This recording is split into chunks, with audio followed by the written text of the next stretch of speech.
বিধানসভায় নারী নিরাপত্তা ইস্যু নিয়ে আজকে তরজা চলল। মুলতবি প্রস্তাব আনা হলো বিজেপির তরফ থেকে। বিজেপির প্রস্তাব গ্রহণ করলেন না স্পিকার। অধিবেশন থেকে ওয়াকআউট করে বিজেপি। পদ্ম শিবিরের অভিযোগ, তাদের আনা মুলতবি প্রস্তাবের সম্পাদিত অংশ পড়তে বলা হয় এবং মাইক বন্ধ করে দেওয়া হয়। আলোচনার জন্য গ্রহণ করা হয়নি বলেই অভিযোগ করা হচ্ছে।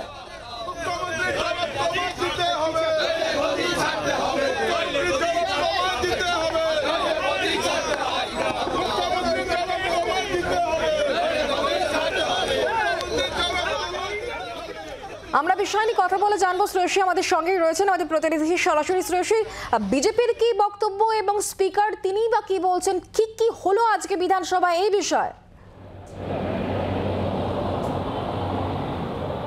একেবারে দেখো, বিজেপির আনা যে মুলতবি প্রস্তাব, সেই মুলতবি প্রস্তাবকে ঘিরে আজকে বিধানসভার প্রথম অর্ধের যে অধিবেশন, সেই অধিবেশনে বিধানসভা কিন্তু রীতিমতো উত্তপ্ত হয়ে ওঠে।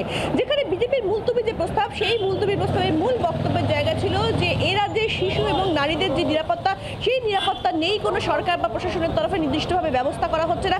এই ধরনের বক্তব্য এনেই কিন্তু বিজেপির পক্ষ থেকে এই মুলতবি প্রস্তাব আনা হয়েছিল। এখন এক্ষেত্রে স্পিকার যখন মুলতবি প্রস্তাবের বিষয়টি প্রসঙ্গটি তোলেন, তখন তিনি বলেন যে এক্ষেত্রে মুলতবি প্রস্তাবটি তিনি পাঠ করার অনুমতি দিচ্ছেন, কিন্তু সেই মুলতবি প্রস্তাবের ভিত্তিতে তিনি আলোচনার অনুমতি দিচ্ছেন না, কারণ এটা যে কোনো সময় প্রশ্নোত্তর বা অন্য ক্ষেত্রে সেটা তারা করতে পারেন। এখন এই পাঠ করা যখন এবং বলে তিনি তাপসী মণ্ডলকে তিনি বলেন যে এই মুলতবি প্রস্তাবটি পাঠ করার জন্য। বিজেপি বিধায়ক তাপসী মণ্ডল এরপরেই প্রস্তাবটি পড়া শুরু করেন, কিন্তু তারপরেই সেক্ষেত্রে স্পিকার তিনি যেটা বলেন যে এক্ষেত্রে যেভাবে তিনি যেখানে মুলতবি প্রস্তাবের যে অংশটা পড়ার কথা আছে সেই অংশটা না পড়ে কিন্তু তাপসী মণ্ডল তিনি অন্য অংশ পড়ছেন। ফলে সেই জায়গা থেকে দাঁড়িয়ে তিনি বলেন যে কোনো শব্দ কিন্তু রেকর্ডেড হবে না, এবং একসময় কিন্তু কার্যত দেখা যায় যে তাপসী মণ্ডলের যে মাইক, সেই মাইক বন্ধ করে দেন নির্দেশ দেন তিনি। এবং তারপরেই কিন্তু যেটা হয় যে বিজেপি বিধায়করা তারা রীতিমতো বিধানসভা কক্ষের বাইরে থেকে বেরিয়ে আসেন, বেরিয়ে এসে রাস্তায় বিধানসভা ঢোকার যে গেট, অর্থাৎ যে জায়গা আমি এই মুহূর্তে দাঁড়িয়ে আছি, সেই জায়গাতে তারা রীতিমতো বিক্ষোভ দেখাতে শুরু করেন। এবং এক্ষেত্রে তোমাকে জানিয়ে রাখি যে এক্ষেত্রে তাদের যেটা বিজেপির পক্ষ থেকে যেটা বক্তব্য, যে তাদের যে মুলতবি প্রস্তাব, সেই মুলতবি প্রস্তাব পুরো পাঠ করতে দেওয়া হয়নি, সেক্ষেত্রে সম্পাদিত অংশ পাঠ করতে বলা হয়েছে। আর সেই জায়গা থেকে শিলিগুড়ি বিজেপি বিধায়ক শঙ্কর ঘোষ তিনি ঠিক কি বলছেন? মুলতবি প্রস্তাব আনা হয় কিন্তু সেই প্রস্তাব স্পিকার গ্রহণই করলেন না, কি বলছেন বিজেপি বিধায়ক শোনাবো। বলেছিলেন ক্ষমতায় আসার পরে মুখে সেলোটেপ মেরে দিতে, তো আজকে স্পিকার সাহেব যে তিনি মাইক বন্ধ করে দিয়েছেন, এতে তো আমি মুখ্যমন্ত্রীর যে আচরণ, তার ভাষ্য এডিটেড পার্ট এবং ডিসকাশন অ্যালাউড করেননি। ফলে আমরা চেয়েছিলাম ডিসকাশন, শুধুমাত্র এডিটেড পার্ট পড়া এটা আমাদের লক্ষ্য ছিল না, এবং আমরা আবেদন করেছিলাম।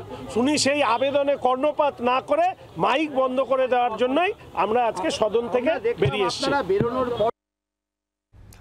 আরো একবার কথা বলবো শ্রেয়সী আমাদের সঙ্গে। শ্রেয়সী, আমরা শঙ্কর ঘোষের বক্তব্য শুনছিলাম, তিনি বলছিলেন যে এডিটেড পার্ট করার কথা বলা হয়েছিল, কিন্তু শুধুমাত্র এডিটেড পার্টই নয়, মাইক বন্ধও করে দেওয়া হয়েছে, এই অভিযোগও তারা করছেন, এবং তারপরে তারা কিন্তু সেখান থেকে বেরিয়ে আসেন। এই যে মাইক বন্ধ করে দেওয়ার অভিযোগ আনা হচ্ছে, ঠিক কি হয়েছিল যে কারণে মাইক বন্ধ করে দিতে হয়? দেখো, বিধানসভা সূত্রে আমরা যেটা জানতে পারছি যে এক্ষেত্রে কিন্তু স্পিকার তিনি বিধানসভায় তিনি যে সম্পাদিত অংশ পাঠ করার যেটা নির্দেশ দিয়েছিলেন, যেটা বিরুদ্ধে মূলত বিজেপি বিধায়কদের অভিযোগ, সেটা বিধানসভা সূত্রে যেটা বলা হচ্ছে যে এক্ষেত্রে বিধানসভার যে নিয়ম, সেই নিয়ম অনুসারেই কিন্তু তাকে, অর্থাৎ তাপসী মণ্ডলকে সম্পাদিত অংশ পড়তে বলা হয়েছিল। কিন্তু তাপসী মণ্ডল সেই সম্পাদিত অংশ না পড়ে তিনি তার বাইরের অন্যান্য অনেকগুলো বিষয় তিনি পড়া শুরু করেছিলেন। সেই জন্য তাকে প্রথমে বারণ করা হয়েছিল সেটা পড়তে, তারপরে তার বক্তব্য সেক্ষেত্রে রেকর্ড হবে না সেটা বলে, এবং শেষ পর্যন্ত তিনি সেটা তো কর্ণপাত না করে সম্পাদিত অংশের বাইরের অংশ তিনি পড়তে থাকাতেই তার মাইক বন্ধ করে দেওয়া হয়েছে। এমনটাই কিন্তু বিধানসভা সূত্রে বলা হচ্ছে, যে যেখানে এটা স্পষ্টত বলা হচ্ছে যে স্পিকার যে নির্দেশ দিয়েছেন যে সম্পাদিত অংশ পড়তে হবে, সেটা কিন্তু বিধানসভার নিয়ম অনুযায়ী পড়তে বলার কথা বলা হয়েছিল, অর্থাৎ নিয়ম অনুযায়ী কিন্তু সম্পাদিত অংশ পড়তে বলা হয়েছিল, এমনটাই কিন্তু বিধানসভা সূত্রে দাবি করা হচ্ছে। ধন্যবাদ শ্রেয়সীর সঙ্গে থাকার জন্য। এবার শোনাবো যে বিজেপি বিধায়ক শঙ্কর ঘোষ এই মাইক বন্ধ করার প্রসঙ্গে ঠিক কি বলেছেন, কি অভিযোগ তার শোনাবো।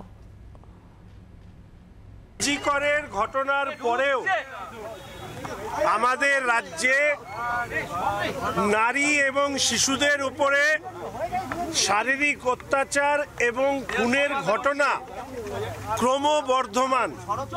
বিগত কয়েকদিনে একের পর এক নারীদের উপর, শিশুদের উপর যে অত্যাচার সংগঠিত হয়েছে, তার বিরুদ্ধে আমাদের মহিলা বিধায়িকারা তারা একটি মুলতবি প্রস্তাব জমা করেন।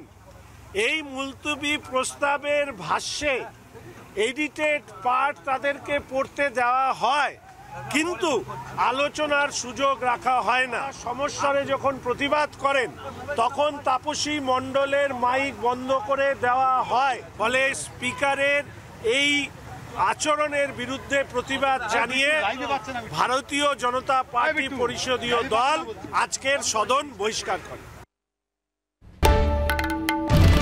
বাংলার আওয়াজ, বাঙালির আবেগ, জি 24 ঘন্টা।